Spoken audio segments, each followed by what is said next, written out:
नमस्ते स्टूडेंट, आज हम देखेंगे कि 2 + 3 root under 5, 5 - 2 root under 3, 3 + 8 root under 5 या फिर 2/3 root under 5, 6/7 root under 5, 8/3 root under 2 कैसे एक अपरिमेय संख्या है, या फिर √2 + √3 √2 - √3 कैसे एक अपरिमेय संख्या है।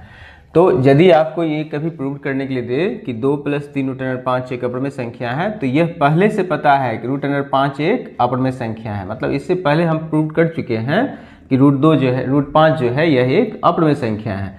तब हमें यह सिद्ध करने के लिए मिला है कि 2 + 3 रूट अंडर 5 एक अपरिमेय संख्या है। तो आइए हम लोग इसे बनाते हैं। तो यहाँ पे हम लोग विरोधाभास का जो प्रयोग करेंगे वो यह विरोधाभास का प्रयोग करेंगे कि √5 एक अपरिमेय संख्या है, ये हमें पहले से पता है। तो इसे हम बनाएंगे, माना 2 + 3 रूट अंडर 5 एक परिमेय संख्या है। उल्टा मान के चलेंगे कि यह एक परिमेय संख्या है। यदि यह परिमेय संख्या है तो इसे p/q के रूप में लिखा जा सकता है।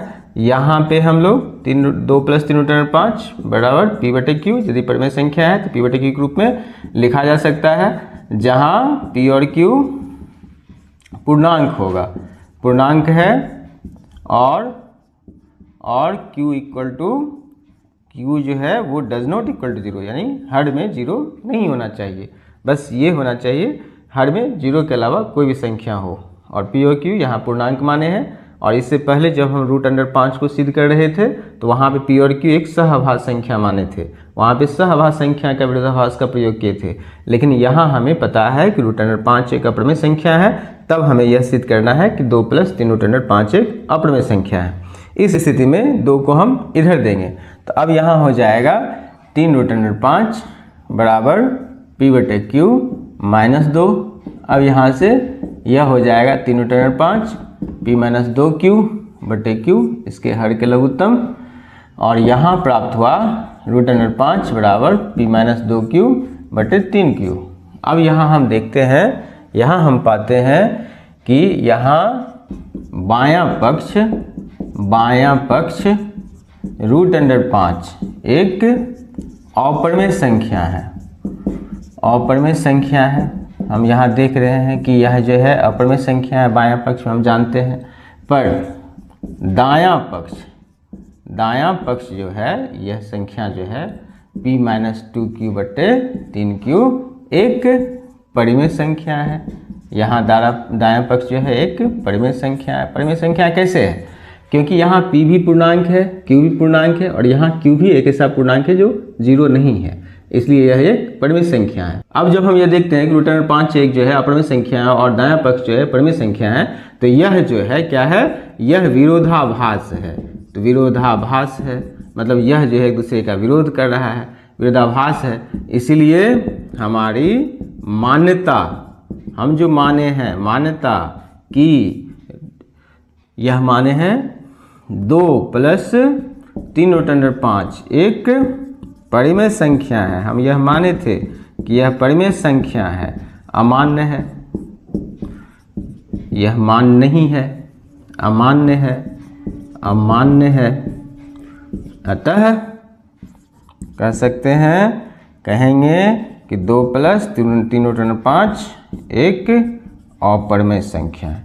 ऐसे इसे बनाएंगे।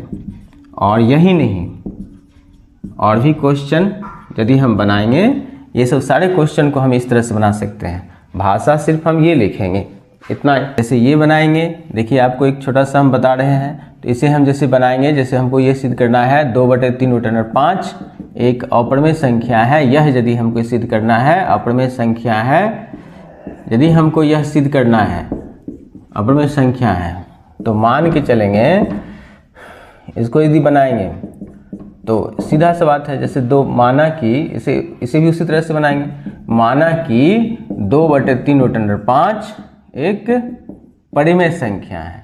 और जब यह परिमेय संख्या है तो इसे भी p/q के रूप में लिखा जा सकता है। 2/3 रूट अंडर 5 बराबर हम क्या लिखेंगे? p/q। और यह कोशिश करेंगे कि मेरा जो बायां पक्ष है वहाँ पे सिर्फ रूट वाले संख्या हो, और दायां पक्ष जो है वहाँ पे सिर्फ परिमेय संख्या यानी p और q के पद में हो। तो जैसे हम यहाँ पे इसको उल्टेंगे, यहाँ पे यदि इसको रिवर्स करेंगे तो 3√5 ऊपर चला जाएगा और 2 जो है वो नीचे आ जाएगा इस तरह से, और यहाँ भी यह भी पलट जाएगा, यानी Q/P हो जाएगा। अब यदि हम इसको क्रॉस मल्टीप्लिकेशन करें, कोना कोनी गुना करें, तो हमें यहाँ प्राप्त होगा 3√5 P = 2Q। इस स्थिति में यहाँ पे √5 को रहने देते हैं और बाकी सारी संख्याओं को, जैसे 3P को इसके बटे में देते हैं। तो अब यहाँ हमको प्राप्त हुआ, देखिए यहाँ भाषा में अब यहाँ पे सेम टू सेम, यहाँ बायां पक्ष √5 एक अपरिमेय संख्या है, जबकि दायां पक्ष एक परिमेय संख्या है, तो यहाँ पे विरोधाभास उत्पन्न हुआ। अब यहाँ से हम ये भाषा लिख सकते हैं, यहाँ से इस भाषा को हम पूरा लिख सकते हैं, बस संख्या चेंज करना है हमें, बस इस तरह से बनाएंगे। और भी जैसे मान लीजिए कि आपको यह क्वेश्चन दिया है एक दोनों अपरिमेय संख्या √2 और √3 वाला, तो आप इसे बना सकते हैं, जैसे क्वेश्चन है √2 + √3 एक अपरिमेय संख्या है, तो इसे अभी हम मानेंगे P/Q, और यहाँ पे दोनों तरफ वर्ग कर देंगे। दोनों तरफ क्या करेंगे, तो वर्ग करने पर इस तरह से यदि हम वर्ग करते हैं, अब यहाँ पे ये √2 + √3 का होल स्क्वायर बराबर P/Q का होल स्क्वायर आ जाएगा।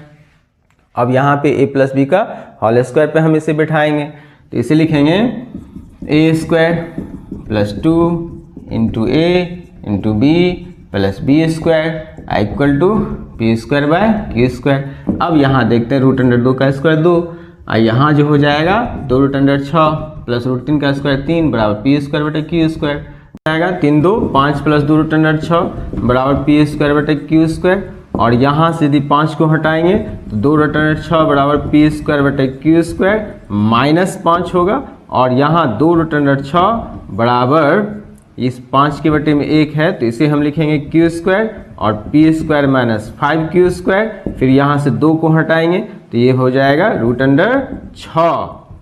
ओके, इधर होगा √6 बराबर P² - 5Q², अब बाई ये 2 जो है इसके बटे में आ जाएगा, 2Q² हो जाएगा। इस तरह से हम देखते हैं यहाँ बायां पक्ष जो है √6 एक अपरिमेय संख्या है, जबकि दायां पक्ष जो है P² - 5Q² - 2Q² एक परिमेय संख्या है। परिमेय संख्या इसीलिए क्योंकि P और Q पूर्णांक है, इसलिए दायां पक्ष जो है परिमेय संख्या है। यहाँ एक विरोधाभास उत्पन्न हो रहा है, इस तरह से हम इस भाषा को यहाँ हम लिख सकते हैं, और इस प्रोसेस की सहायता से हम लोग इन सभी संख्याओं को सिद्ध कर सकते हैं कि यह एक अपरिमेय संख्या है।